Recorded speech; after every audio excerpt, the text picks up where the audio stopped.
You know why? Sabi ko, Panginoon, naisip ko lang habang ginagawa ko itong mensahe na to, gusto mo kaming dalhin sa lugar na hindi namin inaasahan na makakapunta kami. Na ang tanging conclusion namin kung bakit kami nakapunta ron because of your grace, because of your power, because of your faithfulness, because of your goodness.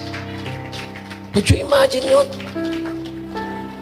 Sino ka ba para, di ba, pagpalain ng Lord? Pero sabi ng Panginoon, gagawin ko to. Parang pangalan kong maparangalan. Amen po ba doon? No, God is able. He is able. He is able. Sabihin natin, God is able. So don't doubt God. Don't question God.